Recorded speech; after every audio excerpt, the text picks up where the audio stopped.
Good evening, everybody, and welcome to the Nexus Gaming Series. I am one of the casters this evening, Bahamut, and I am joined by Cat Peach. How you doing? Are you ready for this best of 5? 3. Whoa, now. That is not what I signed up for, Bahamut.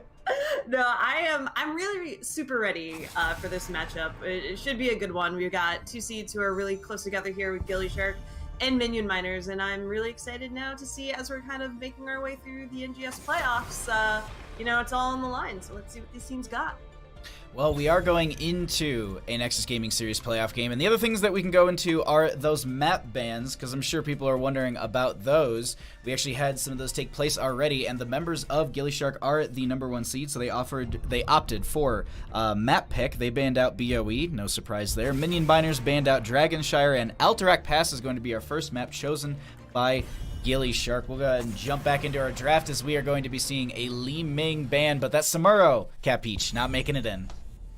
Yeah, the Samuro pretty standard, and the Sylvanas ban coming out, I feel a lot against gillyShark these days, and we've seen Kagekiri specifically do some serious work on that hero on Alterac Pass. She gets incredible value of being able to assist that objective with pushing once acquired. Something I'm not used to seeing, though, is the Abathur coming on this map. Before Abathur had that rework, gillyShark was one of the few teams running the solo support Abathur, and Kage was one of the players doing that right as it was popping up before Abathur had that rework. So I'm really, really ecstatic to be seeing Kage's performance on this Abathur, well, once it has these changes, or after having these changes from a long ago, but also with the extra support from Stukov on that Kaimo Tripson on that Stukov. But Ana and Greymane going to be picked up here for the members of Minion Miners, and I think that's such a strong, terrifying combo. Yeah, it really is. Ana is kind of the top level support these days. Her healing is still incredibly strong. I have Horus especially really great on poking out objective channel types like on Alterac Pass if needed. I'm a little bit surprised by the early Greymane pickup, so I'm wondering if Minion Miners may be afraid of a ban on that in the second part of the ban phase, excuse me. But right now, looking good for both sides. Not too much given away from the gillyShark side, but I think Minion Miners are showing they're ready to get in, they're ready to fight, they're ready to have that Ana supporting. You have that Johanna just being able to body left and right without dying, and Greymane with the dive. Looking terrifying so far for them. Arthas will be taken out as well. They're really targeting a lot of the members of gillyShark here. That is going to be the Jaina and the Diablo going to be picked up though, and I do like that as you have the Shadow Charge in. That's some good initiation. If you get the wall slam as well, that's going to be an added benefit. Overpowered, Jaina puts her burst during all that intense damage. You have Stukov with the Lurking Arm Silence. Abathur is then able to put in some extra damage on maybe like a Genji or a Maiev, because those things are still up and available. We'll see what they're going to be focusing in on, but the members of Minion Miners have to finish out this draft. They're going to need some sort of mage to go with that Ana, potentially. It's going to be a Kael'thas, and they actually take the Junkrat themselves, and that is also a chess looter favorite, so they're really, really trying to pull as many things away from gillyShark as possible here, Cat Peach. What do you think they round this out with? So a little bit more damage, I think, to assist with the Jaina. The Thrall actually does that very well.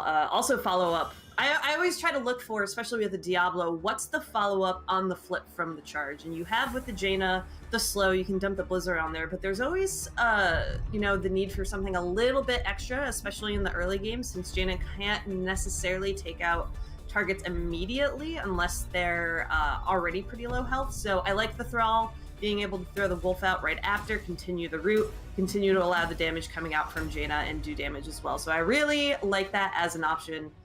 But the Junkrat is so value. You have grenades just going left and right around all these objectives. He has still pretty good wave clear in comparison to a lot of other assassins these days. So I'm really excited to see what work Junkrat is able to put in, and if we see some money Riptires come out, that's really what I want to see, because you get the clutch ones that maybe kill everybody. Well, we'll go ahead and find out because we've already got our game. Let's jump right into it. On the left-hand side, we've got the members of gillyShark with Jinxie Cat going to be on that Diablo. Kage Kiri going to be on the Slugbug themselves, Abathur. That will be Kaimo Tripson taunting with the Stukov mastery right there. Stark is going to be on that Jaina, and Chess Looter rounds out the team on the Thrall. And over on the red side, we have Minion Miners. We're going to have Marshall on the Kael'thas, Hemibo on the Greymane, Kobo will be playing Junkrat, Cawthon on Johanna, and New Flash playing Ana. Let's go ahead and see what they do here. Is I gotta say, some pretty good synergies right here, especially with Hemibo right there on that Greymane. Just works out so well with the Warcraft 3 or Reforged mount. Regardless, we do have our mid lane, and this is just going to be pretty much a little bit of poke, slow start. They're waiting for those waves to be coming out here, and that also will be Abathur in that top lane, just pushing out a little bit further, staying right around that front gate, not going to be going out too far into the lane. And we actually have put some English on it for the Junkrat, which isn't something that we often do see for that level 1. Yeah, I think it's just to allow Junkrat maybe to throw out grenades from a bit farther distance, which, I mean, depending on how these objectives go, if, you know, Junkrat is spending the time clearing in a lane or gets taken out like he might right now. Chess Looter with the Abathur hat as well. First kill going over to that Chess Looter on gillyShark. But just having the range on the grenades isn't the worst thing, just to make sure that you're guaranteed that poke value. I might be confusing it. I honestly, like, I'm looking at it just like, that doesn't look familiar, but I have to go back and look. Regardless, this is still going to be a lot of good Abathur pressure still popping up in top lane. Kage playing around that front gate area. We do have Jaina and Stukov grabbing the siege camp on our left-hand side, and Diablo continues to soak, looking for those souls sitting at 14. Going to be going into the soul shield as well at level 1, just to try and mitigate some of that incoming damage from the Junkrat and Kael'thas. And this Joanna's just doing some rotations trying to help out, but this solo lane Ana New Flash is going to struggle a little bit here, especially with this camp coming in. Greymane finishing out the right-hand side, but this is going to be a little bit of a delay for now as they have some zone with the Lurking Arm as well as that Blizzard coming in. One thing I'm noticing right now, and just taking a pause because members of Minion Miners getting a little low there, is that, and we kind of saw it immediately after everyone kind of left the gates, is that there wasn't that traditional death ball. Minion Miners really trying to negate Jaina from being able to stack that Frostbite quest. So it takes her a little bit longer to get the ice block and get that extra protection. It's a really good strategy if you're going against a Jaina, is just to say, let's not group as much as possible. Let's not give her the stacks that she needs or the damage count that she needs in order to fulfill that. If she's not able to finish out the damage, she's not able to get that ice block, and I think that's absolutely perfect to put it because she's only sitting at 610 for now. That's a hard spot to be in too, because that ice block really can mitigate some situations where maybe Junkrat is trying to put you out of position with a concussion mine, or maybe even they die near you and you have to, you can't get away from those grenades that do fall. I really like the camp timing coming out from gillyShark here, and look at this, they already are, as the objective is just about to pop up, they're going to be grabbing this, which means they grabbed it as soon as that 1 minute mark hit. We do have the other side finishing out in about, or coming back up in about 10 seconds. This is a little bit of a window for the members of Minion Miners if they do want to try and step up and try and get the objective. But now with that ping coming out, they know that they've got to split their assets and try and deal with this. We also do have Kage with that Abathur in bottom lane, also hat soaking and going to be probably pushing out further into this lane to body soak at some point. But here in this mid position, Cap Peach, is where all the fun's going to be taking place. Yeah, JC Cat getting a really nice charge onto Hemibo. Not going to get the flip immediately onto there though. Minion Miners in a really good position to defend. They still have that extra body. We don't have any clone available this early in the game just yet. So I feel like if Minion Miners want to cap this first objective, they're going to have to start moving in fairly soon. They're being a little bit patient for the time being, maybe trying to take a fight closer to their towers. But instead, that's just going to net them a lost tower here.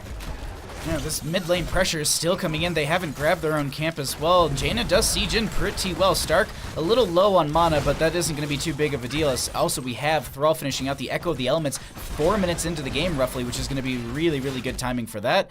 Pairs well into the talents as they're going to pick, the other talents as they progress through their build. That just having the extra charge is going to be just an added bonus on top of that. This is still going to be 7 talent here with a hair on the side of Minion Miners. We have Kael'thas trying to finish out that soak in top lane, but they're still body soaking bottom and probably hat soaking another lane, or at least hatting a friendly member. We You have this wait for the engagement. It's just kind of that pause before the fight that is going to be happening.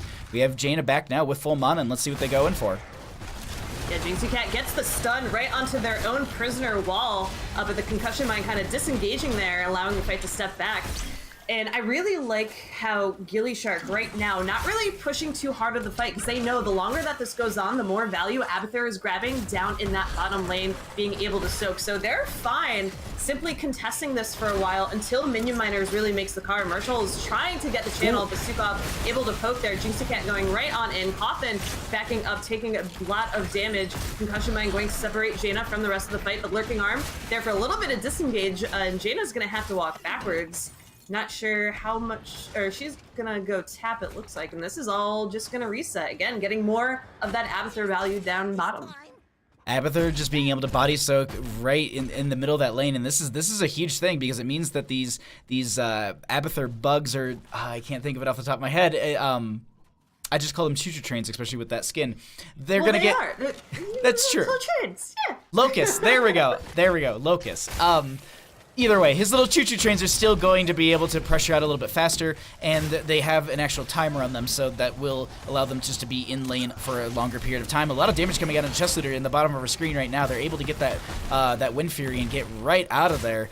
And this is also going to be that mid lane camp picked up once again. This could split the attention of Minion Miners. They've got the initial charge here. Heroes will contest the charge and slow it down. There's only 25 seconds to go. They've got to step in here. A lot of good damage coming out from Himibo. That's going to be Jinxie Cat diving in as well. Concussion Mine to separate Stark from the friendly members, and that's a lot of poison damage on them as well. Overpower onto Coffin, who's been stepping up so far into the friendly team. Himibo going to be cycling out. They're still doing great on health, and that's 10 seconds left on this objective. Capeach, this is going to be the first one going over to the members of Minion Miners.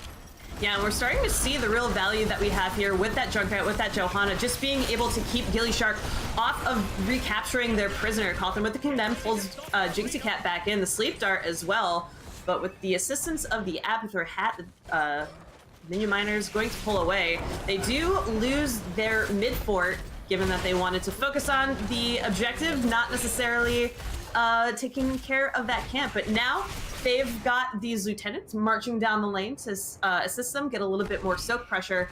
They're just going to have to be careful when gillyShark inevitably gets 10 and see if maybe they can catch up and make it a little bit more even times. The other nice thing about having that fort down is it means it's going to be passive experience gain, which is also going to be increasing how much experience they can grab. And if they're all splitting out into the lanes like this, trying to deep pressure the push coming in from these from the objective, this is going to be a great way to bolster that experience. They hit 10s now, and we get pretty much the standards for all the heroes. No Ring of Frost. We are going to be getting that Water Elemental for some extra damage. And speaking of, that's going to be happening in mid here. Lightning Breath coming out. So many members are slowed. They're not going to be able to... Oh, wait. Marshall going to get bursted so much. The healing is not going to be enough from New Flash as Jinxie Cat is now Shadow Charged in on a Himibo. That will be also Ana going down. They chase in further, and they also have their Black Souls finish. That's going to be the slow roll for disengage. They have the Eyes in the Dark, but the Ice Lance in the back will confirm the kill onto Greymane. Stark actually chasing Coffin here onto the side, and that will be mid lane pressure evened out. So they grab their mid lane. They take down the enemy side fort, but they lose their own. So it's going to be even Reaver minions in mid. That is just textbook how to use your 10 advantage when you have it. And really good use of the Water Elemental there to make sure that the chase on those opponents, you had the slow available so they, couldn't necessarily escape as fast as they wanted, and netted in a few kills for gillyShark. But now we're sitting at 10 for both teams. We have to see how Minion Miners maybe want to catch up in the experience they've lost, maybe get a pick or two on their own in between objective phases. So far, it's 4-0 in kills, and the structures are even. And actually, hold on, they might try and find a kill here. Gravity Labs goes out, and Chest Leader says, no, I got Wind Fury. I'm going to be able to run out of here without a problem. This is, once again, mid lane pressure grabbed. Reaver minion in lane as well, but this will be Greymane picking up the right-hand side. The rest of the team is actually going to be coming in here. We'll see if they have a skirmish breaking out in mid, or if it's just going to be the heavy rotation to make sure that there's no, keep pressure now coming in, because they don't want to. I think they've learned. They're just like, there's no way we don't keep an eye on mid lane and we don't let it go past this bridge kind of situation. Yeah, because then you start having keep pressure and keep gate pressure, and especially now going into the post 10 fight where we do have the clone available and all ultimates available. You know, it's going to be a lot harder for minion miners to be able to channel the objective like they did for their first one. So trying to get as much pressure as possible, but also really babysitting that mid lane is super important. Kael'thas also needing a couple more to complete the Mana Addict quest, so we need to make sure that we see the rotation from Kael'thas being able to collect those globes and get that completed so they have that additional shielding later on in these fights.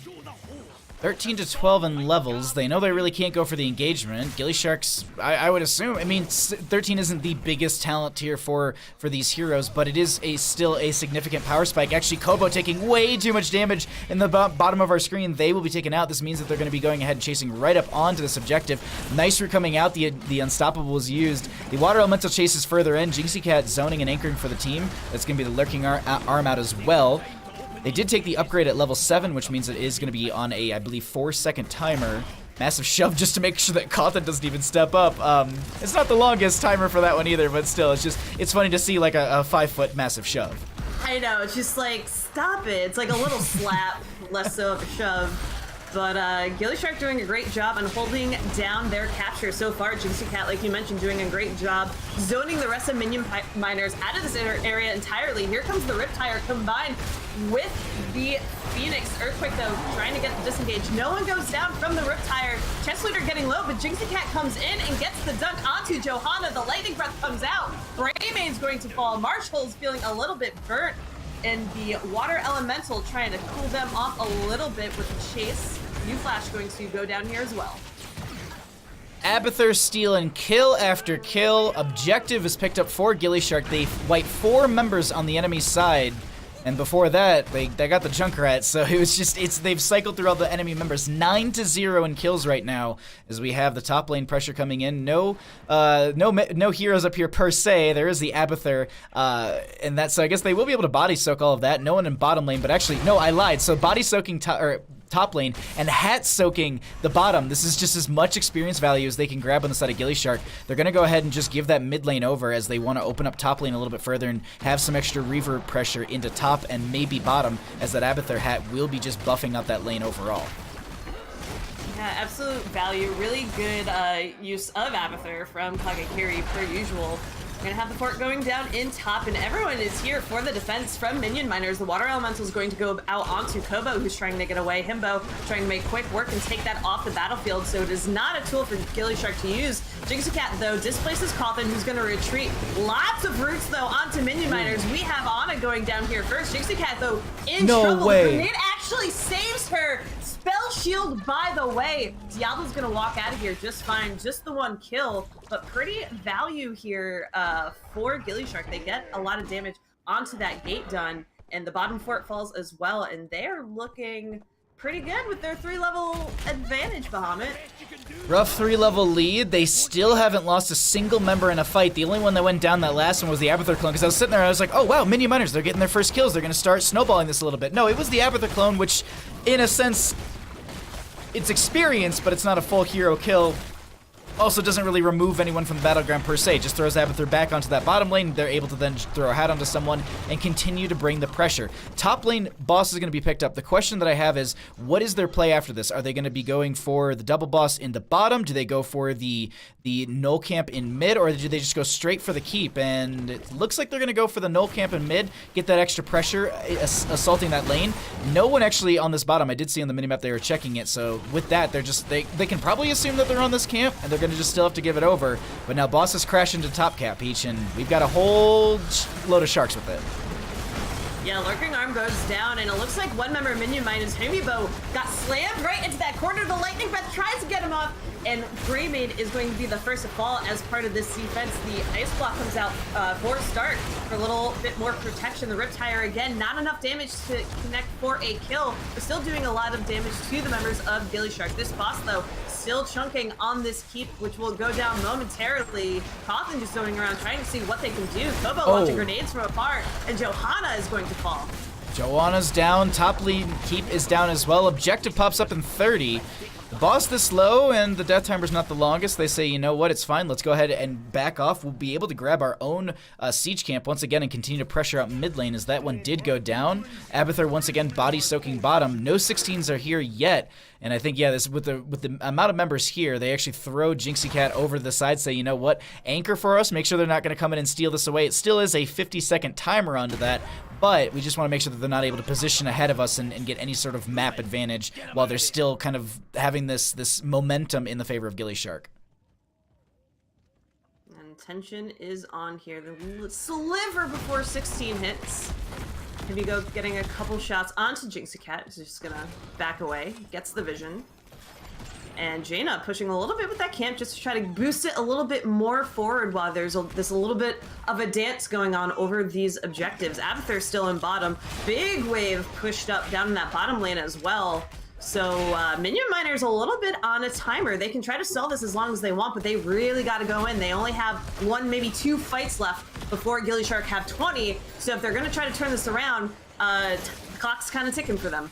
Blessed Hammer comes out from Cawthon, not going to be stepping any further forward right there. They're mostly defending. Jaina's maybe considering pushing up that wave once again. They're going to be rotating in. This is going to be Stark coming into the backline. A whole lot of damage goes out. That's going to be Junkrat going down. Hemibo getting slowed by that lightning breath, and they find the kill from Thrall. Marshall gets flanked right here, and that's going to be the ice block from Stark, and that's why we talked about it being so impactful earlier, completely mitigating all of that damage. And Cawthon, they try to get the... Oh no, the Eye of Horus. No.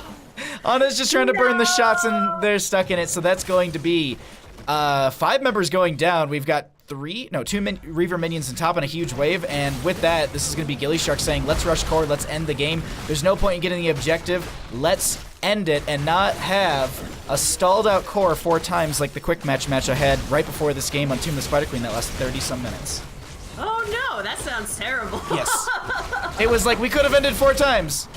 There is Junkrat actually out for the defense. That's going to be the Riptire. Massive shove goes out, doesn't connect, but the core is so very low, they're not going to be able to shred this defense. That is combo trips them down, but core falls first, and it's going to game number 1 over to gillyShark. GG, well played. Every time the core on Alteric starts to do the spin that looks very much like the Sonya Windblades, I'm always like, oh no, it's gonna heal up from the damage back up. Like it's never been that. But that I damage. don't know why I think that, but it's just the way that the animation is very similar. That I'm like, no. That damage though is absolutely devastating. Like you can get shredded by that, and it's like, why did I step up this far? Why did I do this to myself? Just. Bad choices. But I gotta say, gillyShark making good choices there. A 17-1 game. Combo Chipson going down, feeding for the team, right as they end right there. Gotta pad the stats or something? But no, gillyShark very methodical when it came to that map. We saw the constant rotation. As soon as the camp on their side was up, go and get it. Build up that mid pressure. Kage Kiri constantly making sure there was soak going on in top and bottom. They know that map, they know the timings so well, and they knew that composition allowing to stall out those objectives, get Abathur the value of soaking while everyone else is kind of brawling in mid, just shows why gillyShark's #1 seed this season. So, GG. GG's indeed. We'll show the stats once again as we're going to be trying to find out what the next choice is. We've messaged Marshall. We'll see if they opt for first pick or map pick, and if it is map pick, what's the preference here? That's the question that I have, because after a map like that, it's like, all right, cool, they were really, really methodical on it. Maybe do we just take them to a map where we try and brawl into them? You can't go to Battlefield of Eternity. That's already banned out. Braxis Holdout is available, if I'm not mistaken, so go there. Maybe go to a 2-lane map, but I know I got told what map it is, and brawls are here as well, but this is a rotation-heavy map, Cat Peach. We're setting up for Volskaya.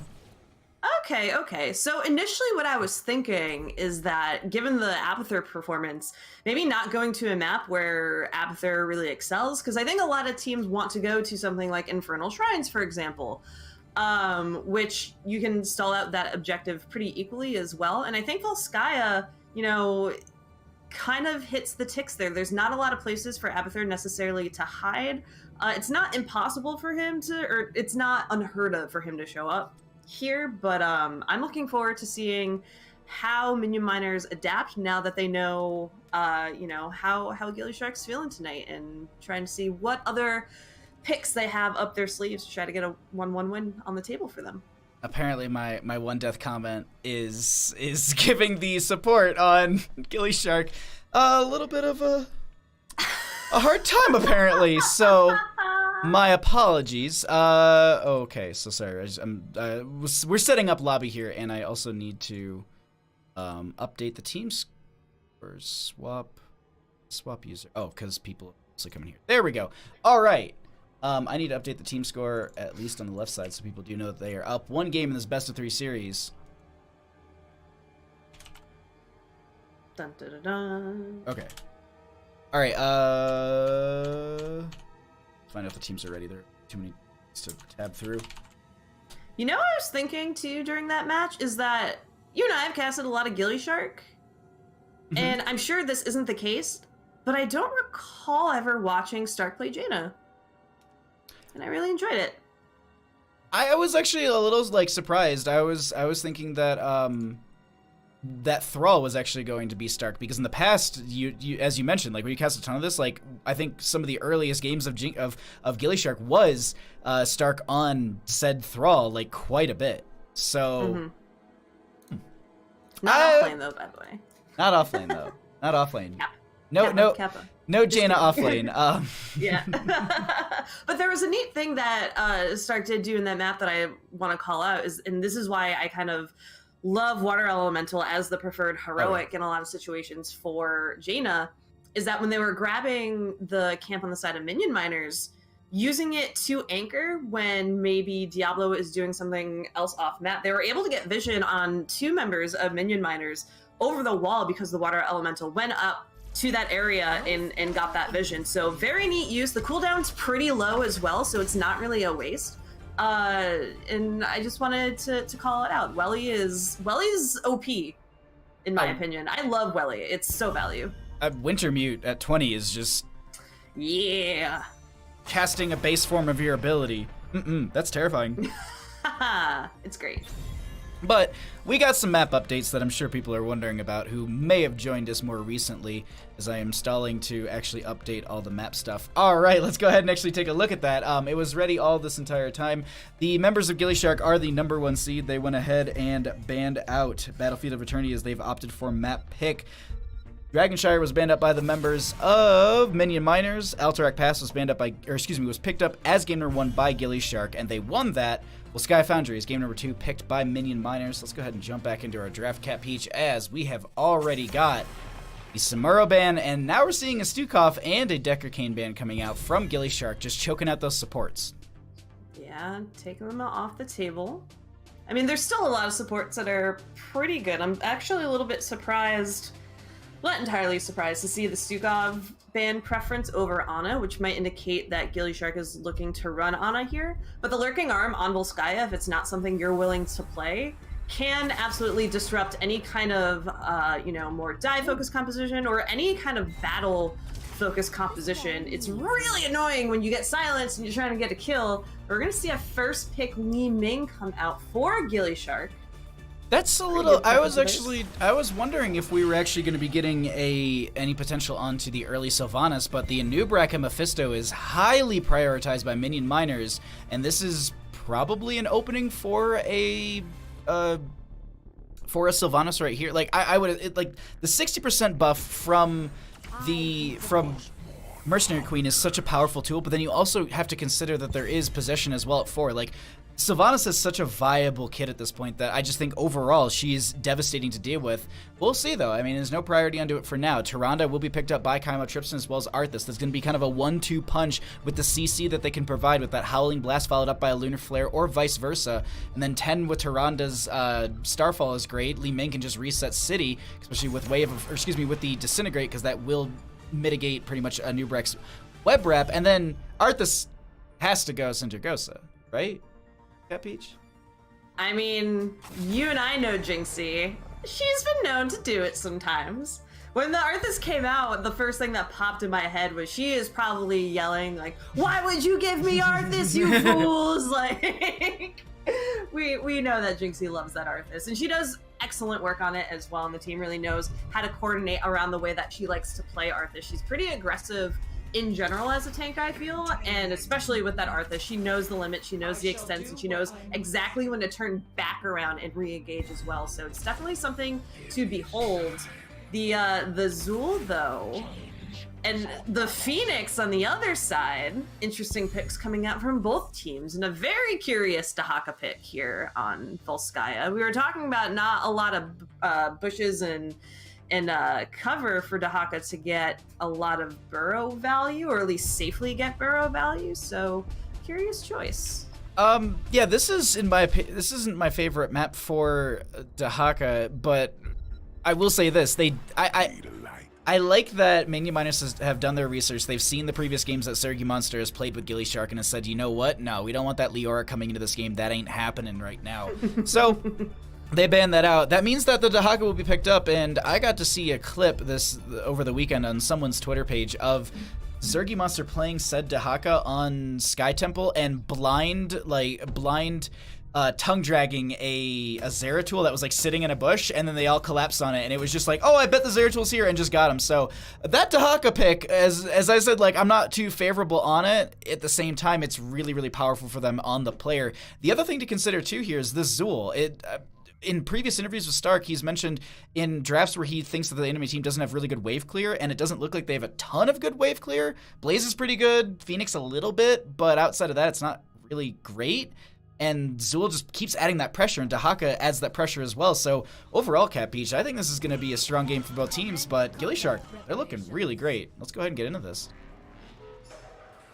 Yeah, over in the blue, we do have gillyShark up 1 game in this best of 3 series. We're going to see Kaimo Tripson on the Tyrande, Stark on that Zul, Jinxie Cat will be on Arthas, Zergy Monster on Dahaka, and Chess Looter will be on Li Ming.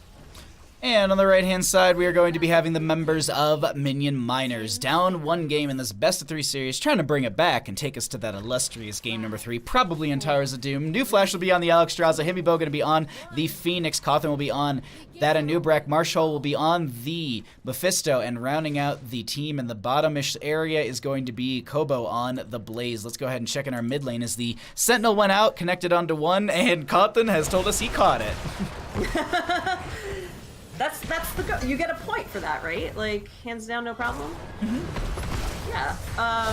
The one thing that I do really love about the draft on the side of Minion Miners is just how clearly team fight focused it is. Oh, yeah. And there's a lot of great tools that work really well with each other. So you have you have 2 types of engage coming out from Anubrak. You can use the barbs, or you can use the burrow like Cawthon just did.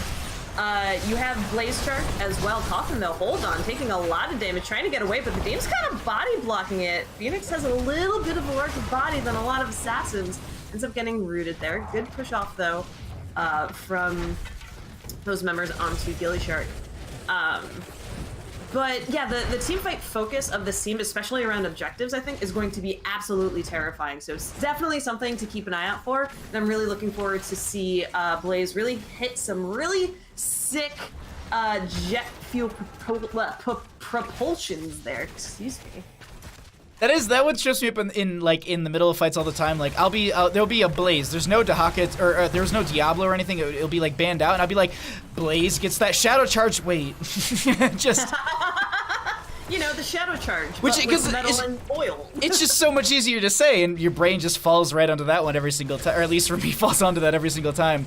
But this is going to be the turret camp picked up from the teams. They're going to go back into their rotations, or at least joining Stark and Jinxie Cat in bashing some of these minions in. With Frostmourne right there, that is going to be Marshall backing out. Also, they did use the Shade of Mephisto to jump forward right there, so when they do get locked down, at least it's going to be by their front gate, not in front of the enemy team. And as I said, like their minion, their wave clear is moderate. Like the Skull Missile does decent. If you're good with the Lightning Nova, you can get it clear. But Mephisto isn't really the quickest at getting that. And this is where I think that Zul is gonna get a lot of value. And just I think Zergy Monster picking up this Dahaka is just more or less saying, you know what, this is what I feel comfortable on. This is what I know I can do in the solo lane without knowing what their pick is. And let's go into that. Yeah, I feel like Minion Miners are really betting on with that, you know, such a team fight focused composition that's where they're getting their experience from. And then they're, because of the man advantage on the field, being able to capture the objective. But if that doesn't play out, and they're caught defending, they're caught pushing out lanes. I don't think it's going to be a very pretty picture for them. So they have to make sure that they are ready to fight on these objectives as soon as possible, and that they are communicating perfectly so they can pick out the targets that they want to pick off and get them out of the fight immediately.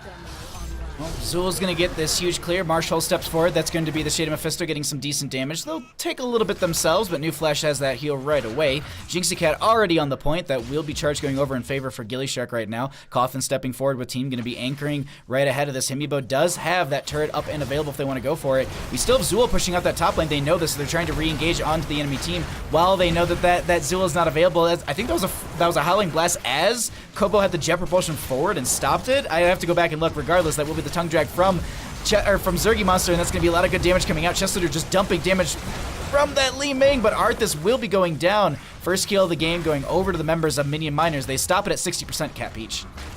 Yeah, and they end up using the Dragon Queen as well, so New Flash not going to have that available for the re-engage coming from gillyShark once all members return to the field and they come back to try to recapture that objective. But Mephisto going to be doing what his spiny, ghouly self can as best as possible with the little zaps coming out. As a Proteus player, I feel so bad for the auto attack on Mephisto.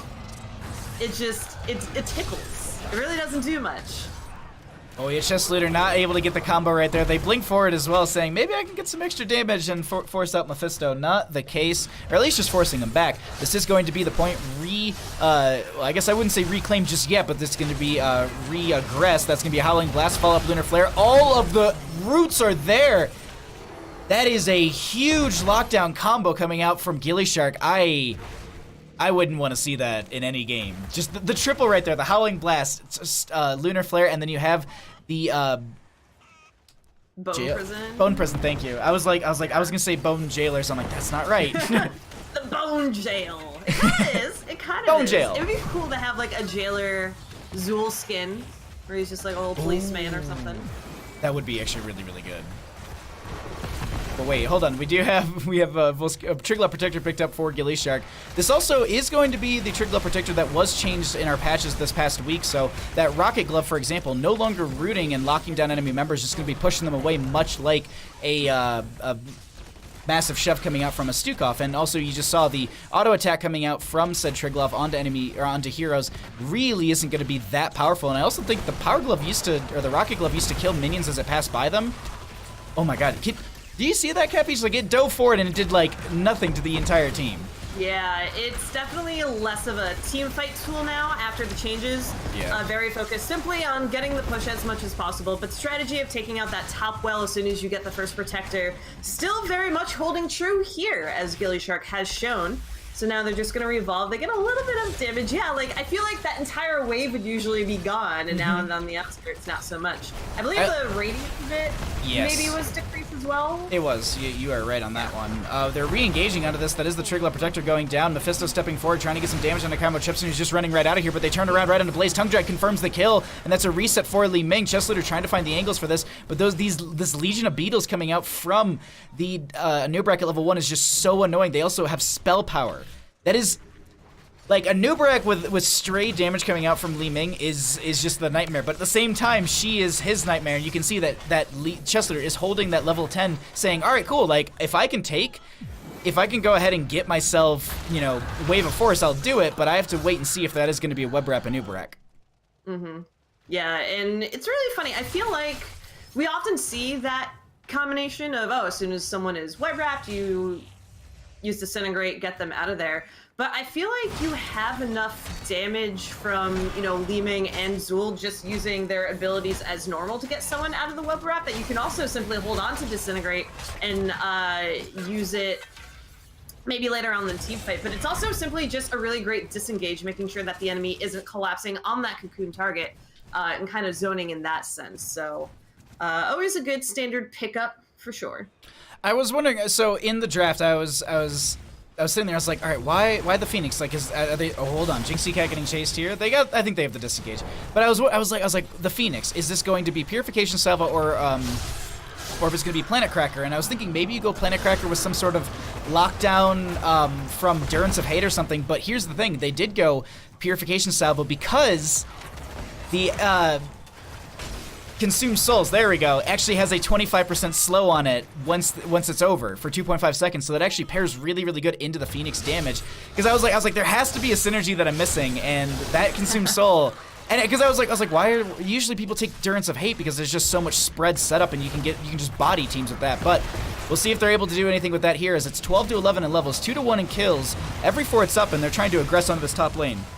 Oh, big root coming out from Minion miners there, though. gillyShark going to start backing away as they start to clean up the remains of this camp here up in the top lane. Blaze working on getting yet another turret for Minion miners in the bottom, while Dahaka clears, tries to get level 13 here for gillyShark. We're going to have the second objective spawning fairly soon, so both teams just trying to pick up what they can before the next fight, and Minion miners have a little bit more they got to do, but I think Kobo maybe is not going to make it out of here alive. The team is rotating, trying to get him down. There's the bunker to protect them for a little bit longer. They sneak out. The Cleansing Flame does come out for a little bit of healing. Marsh getting a lot of damage. There's the Consumed Stones. Disintegrate on the other side. Purification Salvo able to take out Zulf, and Anubarak also going to fall, followed by that Phoenix. Disintegrate getting chest loot of those resets. There's one trying to get the second onto Marshall. They're gonna get away, although slightly rooted, and had the root been a little bit longer, chest looter throwing out that orb a little bit sooner, maybe another kill.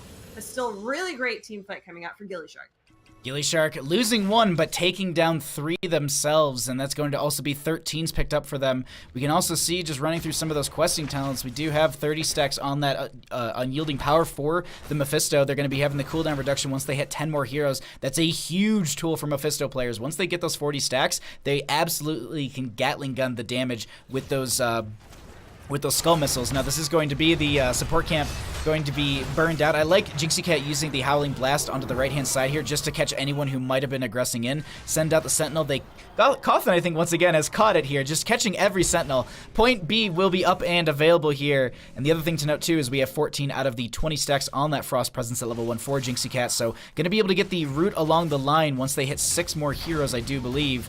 And it's just, that's a lot more setup for their team, but they're sharking forward like they want to take a fight. Marshall is stepping forward as well. They don't have their 13s, and it's going to be right there. We'll see if they go for it right here, Cat Peach. Yeah, Jinxie taking a little bit of damage from Coffin and company, ends up backing up. They still have the channel here on this top beacon. They're gonna relinquish it just for a little bit while the team resets, clears up that camp on bottom, and then look to re-engage. Minion miners trying to come on both sides, make sure they have all entrances covered. Jinxie trying to get the root. There's the tongue though onto Coffin, and that is a bug taken out very quickly, but they get the cocoon out right before. Skeletal Mages there as well to get some additional slow. Disintegrate though coming out the bunker, trying to stay safe. Alex uses the Cleansing Flame, trying to keep the team and herself alive. Marshall taking a lot of damage, gets the heal though from Alex. New Flash doing what they can to not have any more bodies fall on the floor for their team here. That is insane how much they lived through. The other thing, too, is while they were chasing that, they weren't getting charge on the Triglav Protector on the side of gillyShark, which means that gave time for a lot of the members that died early in the fight, like, for example, the Anubrak and also the Phoenix. They're already back up. Death timers aren't the longest thing in the world, so by chasing those kills, yeah, they got the fort, yeah, they were able to pressure in, but it's a little bit of a loss in the sense of they won't have the Triglav Protector right out. Now, they are close to their 16s. Stark getting caught out of position here. This might be a bad moment for them. Look at how much damage they're taking. I think he's just probably calling for people just to leave him. There's no way he'll be able to live through this, but actually, he's living for now. He just keeps swiping and swiping. Tongue Drag goes out. Purification Salvo will be going there as well. That's going to be hitting just about everyone. Durance of Hate is right after it, and the healing is going to be good enough. That is going to be the isolation onto Anubrak. Huge stun as well. They're just completely delaying this out, and Cat Peach during all of that. JinxieCat standing on the point, just doing a dance or something. They grab the Triglav Protector, and that second one in favor for gillyShark. I just gotta say, I know there's also the heals coming out from Harvest Vitality, but also Kaimo making sure that Stark stay alive. I saw that moon on that body, Kaimo. I saw it. You were doing work back there for sure. Now gillyShark here with level 16 and a Triglav Protector, pushing down this mid lane, looking to see if they can get the first keep of this game. Skeletal Mages on the other side of the wall, making sure that Minion miners can't come in and do damage to this Triglav.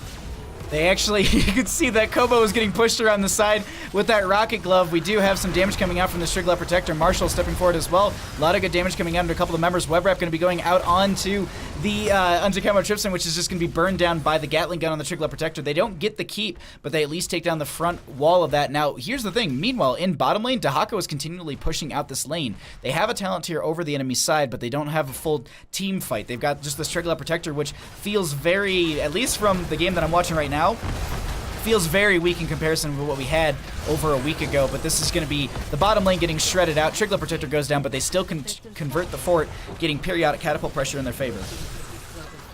Yeah, let's see. It looks like the retreat's on now for gillyShark, not wanting to push the issue too far, maybe get picked off by accident, but they still are at a talent advantage, and they're going to use that to start stealing away this fortification camp. We're going to see Kobo on the other side spilling that oil, trying their best just to detract, but the turret does go over to gillyShark, and another amazing route coming out from Jinxie. The Disintegrate is out. Kobo gets a great three-person stun there, though. The Disengage still on for them because they still don't have that 16, and this is not the time to lose anyone, but Anubarak gets tongued by Zergy Monster, uses the burrow to get out of there. There's a Consumed Souls stasis used from Zergy to negate a lot of that. Bunker taken out. Skeletal Mage is getting a lot of slow for gillyShark, but Stark is getting incredibly low, almost going to fall. Jinxie's in the cocoon. gillyShark looking to retreat here. Coffin, though, getting the kill on Zool.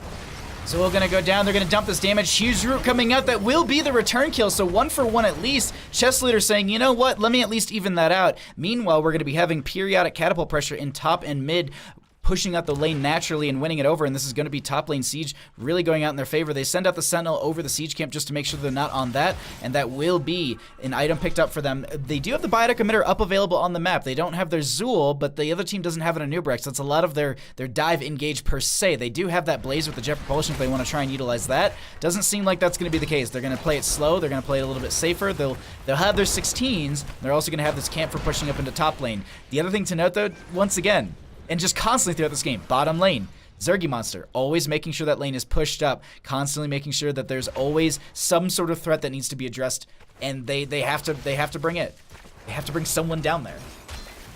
Yeah, this is looking almost like a mirror image of the last game, just with a couple heroes and a different map swapped around. You have the 16 to now 19 level difference between these teams. You have lanes so pushed out in gillyShark's favor. You have all forts down on the side of Minion miners who are now just scrambling, trying to stay in this game. And they have about one fight left to make something happen. The next Shrivlog going to take down a keep, absolutely. But keep might go down before then if gillyShark coordinates it well, and they're going to start working on the bottom wall here to try to see if they can get that bottom keep, or at least force the Hearth back from the rest of the team, which they do. I feel like Minion Miners maybe just wanted to trade that out, get a structure for themselves, but they're going to try to take a fight here. They're going to be stepping forward. That will be Mephisto using Shade of Mephisto for a little bit of an engaged poke, and they say, we're not worried about that, it's fine. The Jailers are going to be used right there, excuse me, the Skeletal Mages are going to be used right there, and that's just going to be a wall of slow, and they just make a complete disengage. They steal away a top lane keep, or bottom lane keep, but top lane is going to be losing some value. I don't think they're really too worried about it per se. They're more or less just like, cool, if we grab this Triglav, we can just try and end with this, and we also have our 20s, so what are you going to do, Minion Miners? Yeah, there's not a lot of options remaining. That camp is getting a little bit of value on top, and Zergy is going to respond to it. We have all members back available for Minion Miners, but there's the 20, but there comes a point that even not the talent disadvantage, you gotta go in anyway, so long as you can play your cards right and get the picks off as soon as possible. So who's really the target here is really now the most important question for Minion Miners as they try to cap Objective C here. We have Marshall stepping forward, Jinxie Cat taking a lot of damage. That is going to be a huge burn onto Anubrax. That will be the Purification Salvo going out. Durance of Fate does not pop as well, and they just back out. They say, we don't want this at all. That will be Chess Leader with the Temporal Flux upgrade on that Disintegrate at level 1. So I believe, I think I saw 60% slow. So gradually slows them up to 60%. That's still, that's just so annoying to deal with, and I know you're running away sometimes, you're just like, why is Disintegrate slowing me? And then you hit tab after you've died, and you're just like, seriously? That's, okay, alright, well.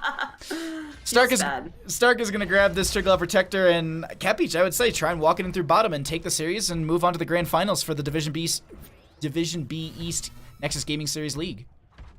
And gillyShark, not the ones to stall things out just to, you know, pad stats or anything. So we have a beeline course to this core. We've got one final defense, still 20-less on Minion miners, but they're all up. So let's see if they can make something happen and save this core, but it's going to be a rough fight for sure. Triglav Protector already going out. 20's been here. That's just going to be the complete focus. This Triglav Protector getting absolutely shredded per se. That is going to be the Consumed Souls coming out. Not going to be using any sort of salvo on top of that. The core is starting to fall very quickly now. That is going to be the Dragon Queen used by Alexstrasza as well. The core is below 50%. That is going to be the Triglav Protector going down. We do have a Biotic Emitter available if they can drop it here, and they're going to need to push that button very soon as so many members are going down. Jinxie Cat will be another one. Stark is just trying to live within all this damage with all of those Reaper swipes, and they do it, and that's going to be game number 2 over to the members of gillyShark. GG. Well played. Yeah, having the Triglav, getting the core halfway down before it even expires, and then just launching out, having all the damage from Zul, from Li Ming and company, being able to take out that core, getting a nice clean 2-0. That, I don't think gillyShark was sweating that whatsoever, Bahamut.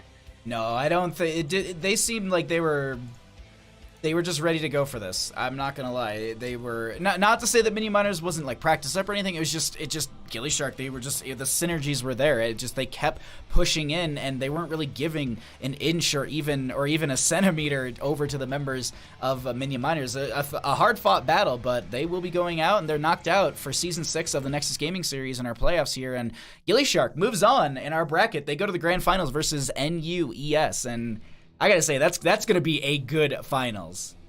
Yeah, it's gonna be hype. I know we got some folks from NUES hanging out in chat too, so we see you in there doing your research before that matchup. But that is going to be a good one. We were talking about this before we started the stream, that, you know, NUES coming in from Dorm top 16, I believe you said too. So they're a force to be reckoned with here, and that game is just going to be so explosive, and I can't wait for it. Well, let's go ahead and jump up into lobby 1 and go ahead and ask Kaimo Tripson some questions. Oh. Kaimo Tripson. Hello. Hello. Welcome. Hello. Congratulations on your victory. How you feeling after a 2-0 in your semifinal match? Very good. Very good. I mean, we've been spending the last week preparing for these guys. It shows. I'm not gonna lie. We had a plan. We went in. We did our plan. I fed once. It's fine. I already was given shit for it from my team, so we good. No one said anything about it on this stream.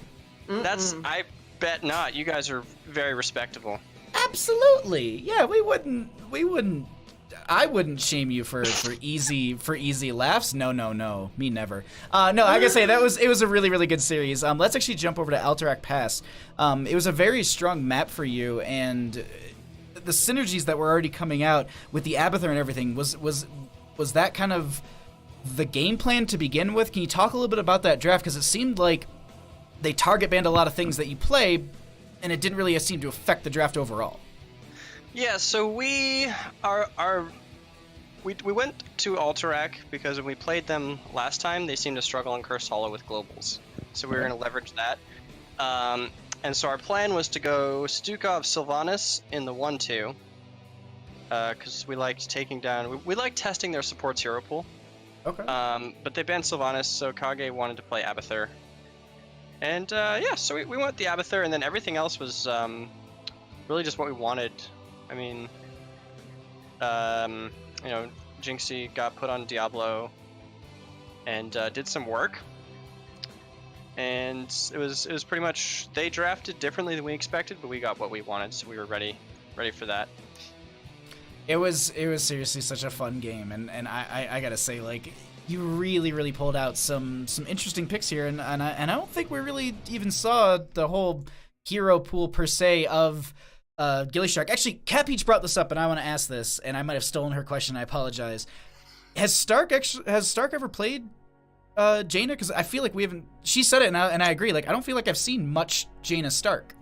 Only in practice. Mm-hmm. Yeah, he's only been, because usually Kage is on mages. Mm-hmm. But obviously Kage can't play Jaina and Abathur at the same time until level 10. Well. So that was, you know, something that Stark just plays a lot of heroes. Yeah, he's got like 2,000 that some we just kind of forget about. It's like, oh yeah, play that. That sounds good. Well, I'll pass it over to Cat Peach because I'm sure she's got questions for you too. Yeah, so obviously gillyShark has been part of NGS for a very, very long time. And at this point, you have reputation for certain heroes, obviously, and it seems like even outside of the, you know, constant Sumero and Arthas ban, we're now seeing bans against, you know, Kage-Kiri specifically, with things like the Sylvanas ban coming through.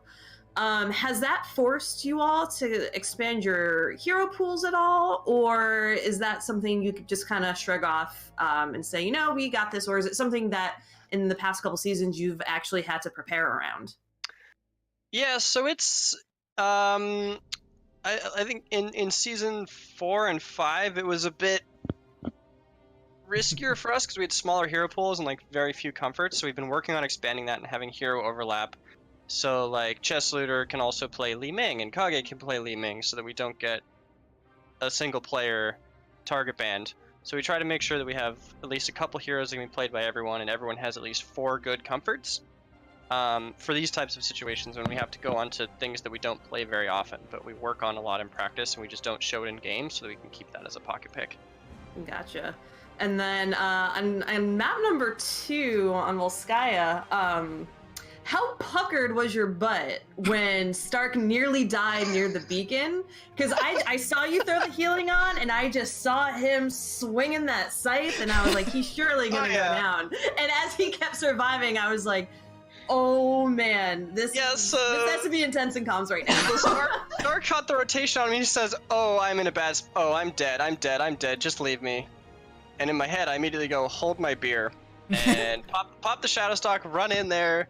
Start shooting the Anubarak with arrows to try and get the Alloons off on Stark, and the Scythe.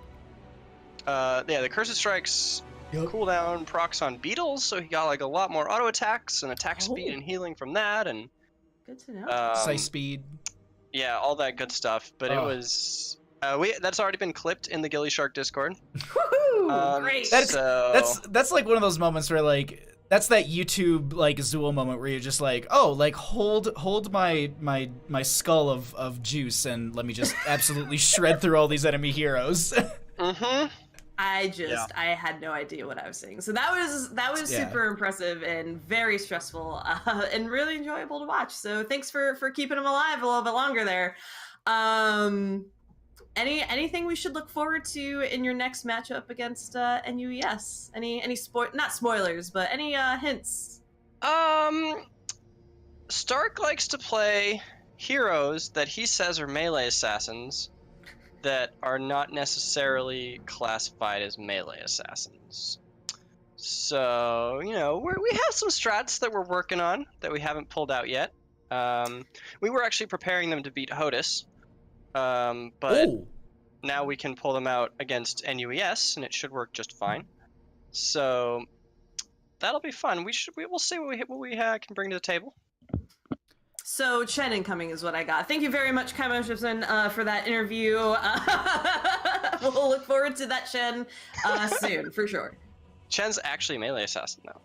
Oh, I thought he's not classified as bruiser. I haven't looked into everyone's new classifications, especially if I don't play them. He is a bruiser, but I think because I was sitting here racking my brain. I was just like, what's ranged, but can be considered melee, and I'm like, Vikings maybe. I don't know. We'll hopefully find out. I will make sure that I bug the NGS admins to have us hop on this game, because I'm honestly like, I'm just like, all right, what is the strat? Like, I need this. I don't care about that it's Div B or any of that. I just need to know what hero this is specifically. But no, it's this has been such a great best of 3 series, and thank you so much for the interview. Before I let you go, any shoutouts that you'd like to give? The floor is yours. Yeah. So shout out to Gillyweed first for tweeting at us, wishing us luck before our game. Shout out to you guys and Cat Peach for joining the cast. We love you guys. You're the best. Shout out to my team for telling me that I'm a feeder and should feel bad, because then I get better. And leaking strats too. Just right? throwing that out there. You're getting called out hard. See, yeah. Shout out to who am I missing? Zerky, who is the best gillyShark because he's still undefeated. We like to pull him in just to win us games. And yeah, the rest of the team's been working real hard this season, and we think we're gonna take it. So shout out to NUES. Let's bring a good game next week.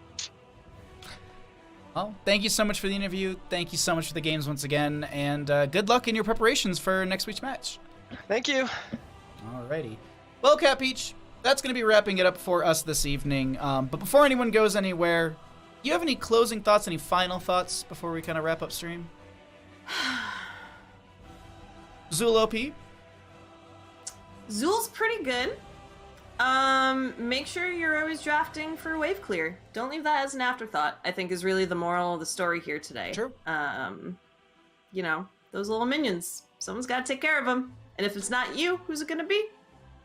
Well, that's actually a good PSA. And with that, let's go ahead and, Cat Peach, go ahead and let everyone know what you're up to for the rest of the week and where they can find you.